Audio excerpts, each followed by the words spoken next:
so leptin is a hormone that helps your brain understand how much energy your body has available. So essentially, it's your body's way of asking, are we safe to use energy or do we need to conserve it? And so I'm going to try not to get too sciencey on you. And I really do want to make sure that I explain this because this is a really important topic and it's not being understood by people who they have a leptin issue and they just keep doing the same thing over and over again. I just got to do more, and it's actually working against them.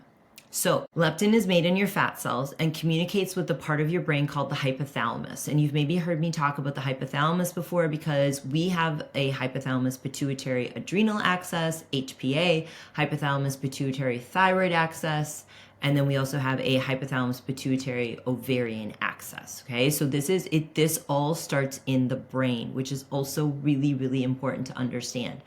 And like I mentioned earlier, it's impacted by sunlight. So it is a circadian hormone and it regulates energy, insulin, glucose sensitivity, weight, and metabolism. It is also a hormone of safety. And you've heard me use that word.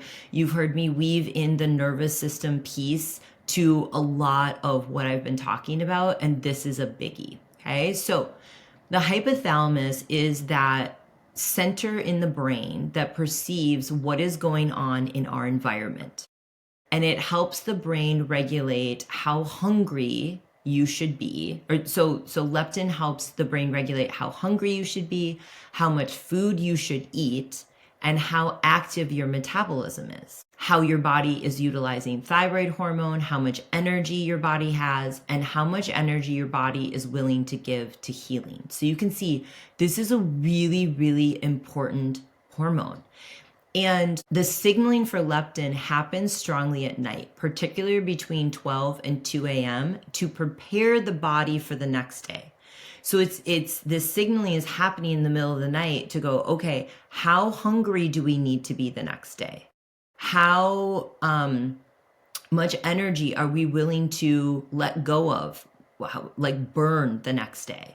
And so you can see how if you're not sleeping, leptin can't dock in the hypothalamus to deliver its message, and therefore you create leptin resistance. Now, even if you are sleeping through the night and you are a great sleeper, that doesn't necessarily mean that leptin, that signal is being interpreted correctly. You can still have leptin resistance. And so we'll talk about fueling frequency with your food also impacts leptin resistance. So it's not just sunlight. There are also nutritional things and nervous system things that are going to impact leptin resistance, because we all know it's not just one thing. And so when you are leptin resistant, your body won't let go of fat, even if you are eating good and working out daily. Why? Because your brain doesn't get the signal that fat can safely, right? Leptin is a safety hormone, safely be released. So leptin signaling dictates whether your body will hold on to fat or whether it will burn fat. This is a very, very important hormone, okay?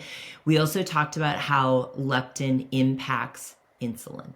And insulin is also a very important metabolic hormone. So likely the reason that you can't lose weight isn't because of carbs or calories or exercise. It's because you're leptin resistant. And again, this was my story several years ago. I was doing all the right things. I know all the things to do. And when I get into the section about leptin and cortisol, I'll explain more about really what was fueling my leptin resistance.